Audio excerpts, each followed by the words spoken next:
तो गोली दर्पण द्वारा प्रतिबिंब बनाने के लिए निम्नलिखित 3 नियम होते हैं। तो कह रहा है दोस्तों कि गोली दर्पण से प्रतिबिंब बनाने के नियम। तो गोली दर्पण से प्रतिबिंब बनाने के मुख्यतः निम्नलिखित 3 ही नियम होते हैं दोस्तों। तो आइए दोस्तों पहले नियम को पढ़ते हैं। कह रहा है कि दर्पण की मुख्य अक्ष के समांतर चलने वाली प्रकाश की किरण दर्पण से परावर्तन के पश्चात मुख्य फोकस से होकर गुजरती है। ये तो पहला नियम है दोस्तों, चाहिए उत्तल हो चाहिए उत्तल हो या अवतल। तो दोस्तों आपको पहले अवतल से समझाता हूँ। ये आपका अवतल दर्पण है। तो जैसा कि दोस्तों आप जानते हो, जो दर्पण का ध्रुव होता है वो सेंटर में होता है, बीच में होता है। ये ध्रुव हो गया आपका, ये आपका ध्रुव हो गया दोस्तों। और ध्रुव के बाद आपका क्या होता है दोस्तों, यहाँ पे फोकस होता है। ये फोकस होता है। ये फोकस के आगे क्या होता है दोस्तों, हमारा वक्रता केंद्र सी होता है। पीछे की सीधे आगे निकल जो चली जाती रेखा वो हमारा मुख्य अक्ष होता है। तो ये हमारा अवतल दर्पण हो गया दोस्तों। तो कह रहा है दर्पण के मुख्य अक्ष के समांतर, ये आपका दोस्तों दर्पण हुआ, ये आपका दोस्तों दर्पण हुआ। दर्पण का मुख्य अक्ष क्या है दोस्तों, ये। तो कह रहा है दर्पण के मुख्य अक्ष के समांतर चलने वाली, कह रहा है ठीक इसी के समान चलने वाली कोई भी प्रकाश किरण, ये प्रकाश किरण दोस्तों, कोई भी प्रकाश किरण परावर्तन के पश्चात दर्पण के यानी कि परावर्तन के पश्चात मुख्य फोकस से होकर गुजरती है। ये दर्पण के गोली दर्पण के लिए अवतल पहला नियम था दोस्तों। सेम चीज इसमें ये भी होगा, इसे अवतल भी कर सकते हैं। ये अवतल होता है। ये आपकी दोस्तों मुख्य अक्ष हो गई। तो ठीक है, तो मुख्य अक्ष के समांतर कोई प्रकाश किरण, ये मुख्य अक्ष के समांतर दोस्तों कोई प्रकाश किरण है, दर्पण से टकराने के बाद ये फोकस से क्या होता है दोस्तों, आती हुई, ये फोकस से क्या होता है दोस्तों, ये आपका आती हुई प्रतीत होती है दोस्तों। तो पहला नियम था। दर्पण की मुख्य अक्ष के समांतर चलने वाली प्रकाश किरण दर्पण से परावर्तन के पश्चात मुख्य फोकस से आती हुई प्रतीत होती है दोस्तों। अब हम बताएंगे आपको दूसरे नियम की गई। पहला नियम था कि मुख्य अक्ष के समांतर कोई भी प्रकाश किरण चलेगी तो मुख्य फोकस से होकर गुजरेगी। अब दूसरे नियम की बात करते हैं दोस्तों। दूसरा नियम जो है दोस्तों, पहले मैं आपको मिरर बना दूं। ये आपका अवतल दर्पण हो गया, मैंने पॉलिश कर दिया इसको, ये पॉलिश कर दिया। ये मुख्य अक्ष हो गया, ये आपका ध्रुव होता है दोस्तों, ये फोकस होता है दोस्तों, आपका वक्रता केंद्र होता है आपका ये। तो कह रहा है दर्पण के मुख्य फोकस से होकर जाने वाली, तो कह रहा है दर्पण के मुख्य फोकस से होकर जाने वाली कोई भी प्रकाश किरण, क्या ये दर्पण का मुख्य फोकस है, अगर इससे कोई भी प्रकाश गुजरेगी तो गुजरने के बाद ये परावर्तित होकर ठीक पुनः मुख्य अक्ष के समांतर ही चली जाती है दोस्तों। सीधे सेम आपका ऐसे इसमें भी है दोस्तों, उत्तल दर्पण में पॉलिश कर दिया हमने इसको, समांतर हो गई दोस्तों। तो इसमें क्या होता है, मुख्य अक्ष के समांतर जब कोई प्रकाश किरण यहाँ से आई और हमें लगता है कि ये फोकस से प्रतीत होती है, पहले आगे बताया दोस्तों हमने। जब ये कोई प्रकाश किरण आती है तो ठीक है मुख्य अक्ष के समांतर हो जाती है दोस्तों। ये भी देखो दोस्तों, कोई किरण आ रही है, मुख्य फोकस से होकर यह ठीक मुख्य अक्ष के समांतर हो जाती है दोस्तों। ये तो हमारा दूसरा नियम। पहला नियम पढ़ा दोस्तों। पहले नियम में क्या था, जब कोई प्रकाश किरण मुख्य अक्ष के समांतर होकर, मुख्य अक्ष के ठीक समांतर होकर जब दर्पण के परावर्ती पृष्ठ टकराती है तो मुख्य फोकस से होकर जाती है। और दूसरा नियम था दोस्तों, जब कोई प्रकाश किरण दर्पण के मुख्य फोकस से आती है तो ठीक मुख्य अक्ष के समांतर हो जाती है। अब तीसरे नियम की बात करते हैं दोस्तों। तीसरे नियम में कह रहा है कि जब प्रकाश किरण जो है वह दर्पण के वक्रता केंद्र से होकर जाती है, तो जब वह दर्पण के वक्रता केंद्र से होकर जाएगी और जाने के बाद जब दर्पण से टकराती यानी कि परावर्तित होती है तो ठीक वापस उसी माध्यम में ही लौट जाती है, यानी कि वक्रता केंद्र के ही रास्ते में वह लौट जाती है दोस्तों। आइए इसको भी समझा दें आपको। ये आपका अवतल दर्पण हो गया दोस्तों, पॉलिश कर दिया हमने। अब ठीक इसी के समान ये मुख्य अक्ष हो गया, तो ये हमारा ध्रुव हो गया, ये फोकस हो गया दोस्तों हमारा, और ये हमारा सी हो गया वक्रता केंद्र। तो कह रहा है कि जब कोई प्रकाश किरण वक्रता केंद्र से होकर जाती है, ये दोस्तों प्रकाश किरण वक्रता केंद्र से होकर जाती है तो ये परावर्तित होने के बाद ठीक वापस उसी माध्यम में लौट जाती है। हमारा तीसरा नियम था। सेम ऐसे ये भी होगा। ये कोई प्रकाश किरण है, ये गई और यहाँ पे वक्रता केंद्र पे आभासी प्रतीत होगी दोस्तों हमको, और ये टकराने के बाद, ये दर्पण है, इससे टकराने के बाद ठीक उसी माध्यम में लौट जाएगा दोस्तों। या उत्तर की बात चल रही है। अब दोस्तों चलते हैं आगे। अब आपको सिखाएंगे दोस्तों गोली दर्पण से प्रतिबिंब का बनना। तो गोली दर्पण से प्रतिबिंब बनने के लिए भी आपको हमने 3 बताए, मतलब कह रहा जो गोली दर्पण से प्रतिबिंब के नियम थे। तो गोली दर्पण से प्रतिबिंब बनने के 3 नियम है दोस्तों। पहला बताया, पहला तो होता है कि वो मुख्य अक्ष के समांतर चलती है। दूसरा होता है जब मुख्य अक्ष के समांतर चलेगी दोस्तों तो फोकस से होकर जाएगी, मुख्य फोकस से। और दूसरा क्या दोस्तों, जब कोई प्रकाश किरण हमारा मुख्य फोकस से होकर जाता है तो परावर्तन के पश्चात ठीक मुख्य अक्ष के समांतर हो जाता है। तीसरा नियम है दोस्तों हमारा कि जब कोई प्रकाश की वक्रता केंद्र से होकर जाती है तो परावर्तन के पश्चात ठीक उसी माध्यम में लौट जाती है दोस्तों। अब हम बताएंगे गोली दर्पण से प्रतिबिंब का बनना। क्या आप सिखाएंगे दोस्तों आपको गोली दर्पण से हम कैसे प्रतिबिंब बनाएं। तो पहले आपको कि गोली दर्पण 2 दर्पण होते हैं, एक तो होता है आपका अवतल और दूसरा तो दोस्तों हमारा दूसरा होता है उत्तल दर्पण। तो पहले में आपका है अवतल दर्पण। तो अवतल दर्पण में दोस्तों 6 तरह से प्रतिबिंब बनते हैं। गोली दर्पण के हिसाब से मैं बात करूं दोस्तों तो अवतल दर्पण में 6 तरह के प्रतिबिंब बनते हैं दोस्तों, और उत्तल दर्पण में 2 तरह से बनते हैं दोस्तों। तो आज मैं पहले केवल आपको अवतल दर्पण का ही बनाना सिखाऊंगा प्रतिबिंब, और उसके बाद मैं नेक्स्ट वीडियो में आपको उत्तल दर्पण के द्वारा प्रतिबिंब बनाना सिखाऊंगा। तो दोस्तों इसमें क्या है, अवतल दर्पण द्वारा प्रतिबिंब का बनना। तो अवतल द्वारा प्रतिबिंब का बनने की बात कर रहे हो दोस्तों, तो अवतल द्वारा प्रतिबिंब बनना निम्नलिखित 6 स्थिति में होता है, यानी 6 स्थिति में अवतल दर्पण में हम प्रतिबिंब बना सकते हैं दोस्तों। तो आइए हम पहले सीखते हैं। अवतल दर्पण की बात चल रही है दोस्तों। तो कह रहा है कि जब वस्तु अनंत दूरी पे हो, मतलब कह रहा है जब वस्तु अनंत दूरी पे हो। ये आपका दोस्तों अवतल दर्पण हो गया, ठीक है। इसको हमने पॉलिश कर दिया, ये मुख्य अक्ष कह रहा। तो कह रहा कि जब वस्तु अनंत दूरी पर हो। अब सपोज किए कि वस्तु यहाँ पे कोई वस्तु गई अनंत दूरी पे हो, इसकी दूरी अनंत हो, ठीक है। जब वस्तु अनंत दूरी पे हो, ये आपका मुख्य फोकस, ये वक्रता केंद्र, ये ध्रुव। तो इससे आने वाली प्रकाश किरणें जो होंगी ये मुख्य फोकस पे आकर मिलती है दोस्तों। ये देखिए, चाहे दोस्तों यहाँ से ही करेंगे तब भी क्या होगी, मुख्य फोकस पे आकर ये सब किरणें मिलेंगी दोस्तों। चाहे इस तरह से करें दोस्तों या इसको इस तरह से भी बना सकते हैं। पॉलिश कर दिया। तो दोस्तों ये हमारी मुख्य अक्ष हो गई। यहाँ पे कोई वस्तु रखी हुई, इससे आने वाली किरण किससे मिलेगी दोस्तों, मुख्य फोकस से। मुख्य फोकस पे जाएगी दोस्तों। कोई भी किरण दोस्तों हमारी मुख्य फोकस से ही आती प्रतीत होती है दोस्तों। तो कह रहा है कि जब वस्तु अनंत दूरी पर स्थित हो तब प्रतिबिंब कैसा बनेगा दोस्तों हमारा। तो कह रहा है जब वस्तु अनंत पर होता है तो उसका प्रतिबिंब मुख्य फोकस पर बनता है। दोस्तों भी बताया हमने, मुख्य फोकस पे बनता है। जब कोई वस्तु अनंत पे होगी तो उसका प्रतिबिंब मुख्य फोकस पे बनेगा।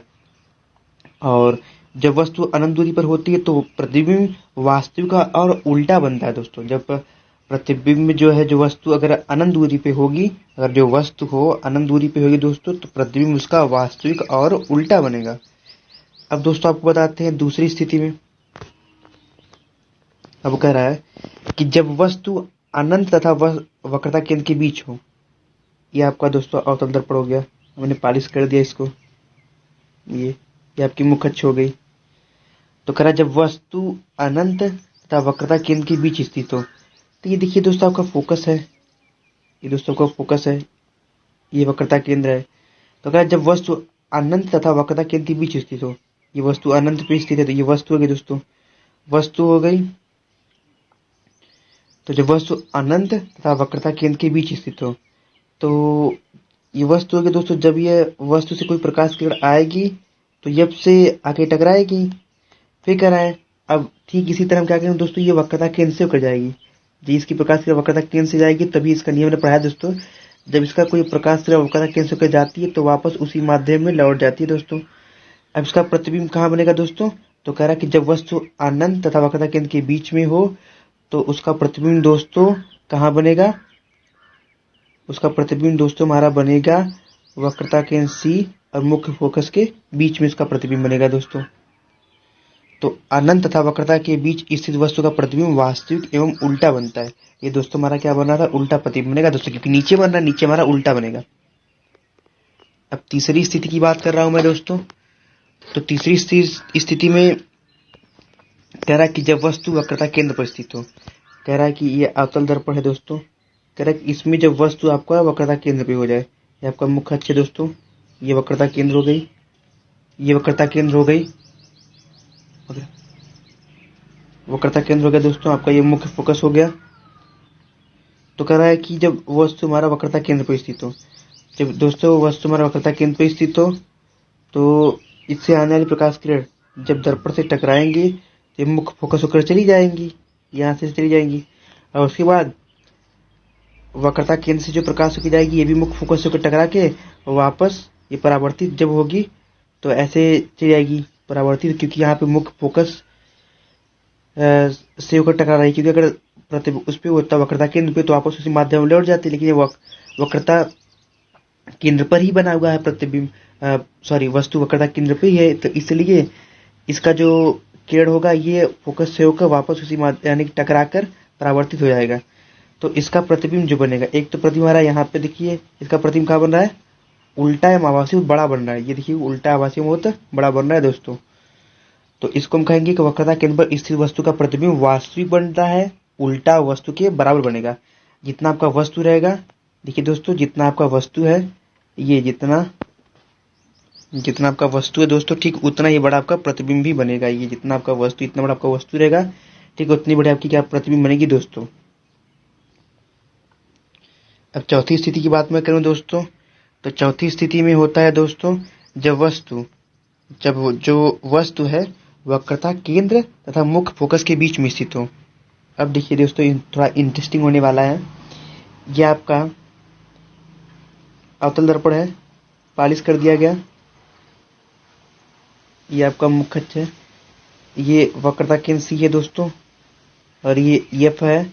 तो कह रहा है कि जब वस्तु वक्रता केंद्र तथा मुख्य फोकस के बीच में हो, ये दोस्तों आपका वक्रता केंद्र है और ये मुख्य फोकस है, तो मुख्य फोकस के बीच में वस्तु का रखने के लिए, ये बीच में कोई वस्तु रखेंगे तो इसकी प्रकाश किरण दर्पण से टकरा के मुख्य फोकस से होकर जाती है, और फिर यहाँ से करेगी तो मुख्य फोकस होकर टकराने के बाद दोस्तों लौट जाएगी, तो इसका प्रतिबिंब जो बनेगा आभासी थोड़ा उल्टा बनेगा दोस्तों। यहाँ पे देखिए प्रतिबिंब बन रहा है दोस्तों, ये आपका प्रतिबिंब बन रहा है दोस्तों।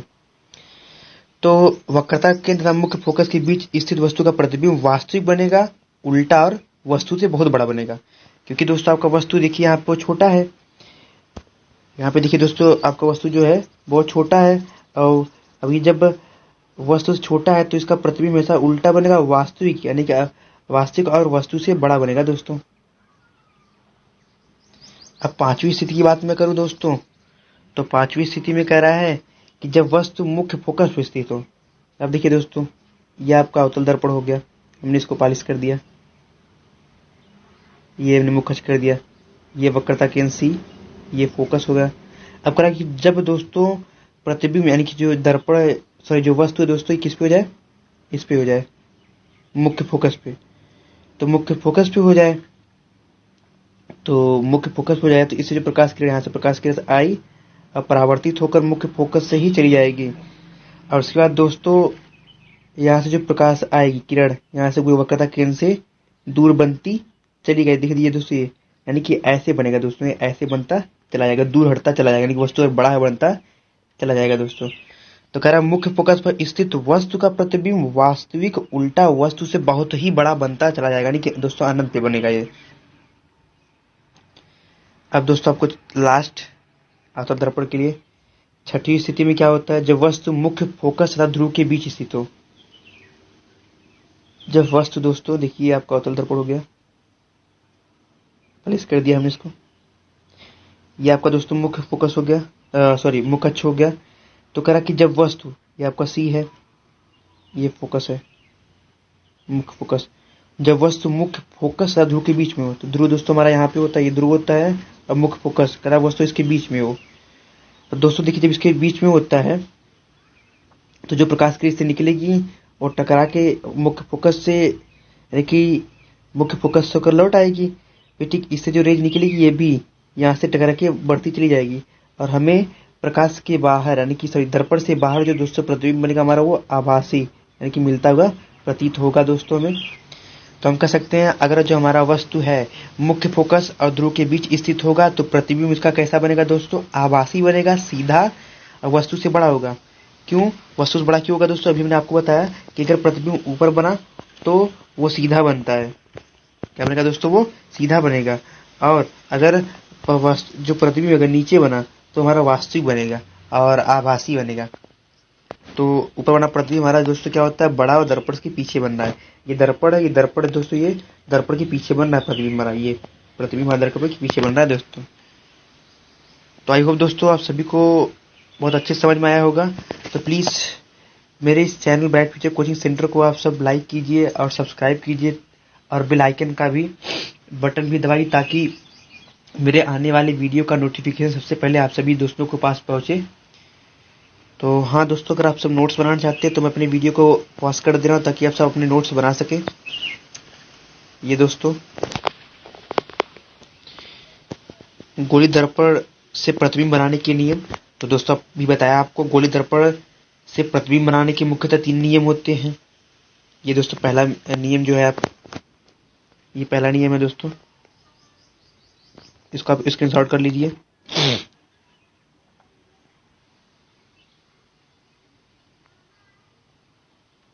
अब दोस्तों ये आपका दूसरा नियम है, फिगर भी दिया है दोस्तों, आप फिगर भी ले सकते हैं। ये दोस्तों आपका तीसरा नियम है। अब बताएंगे गोली दर्पण से प्रतिबिंब का बनना दोस्तों। तो जैसा कि दोस्तों भी बताया आपको हमने, गोली दर्पण 6 स्थितियों में बनते हैं, यानी गोली दर्पण में प्रतिबिंब 6 तरह से बनते हैं,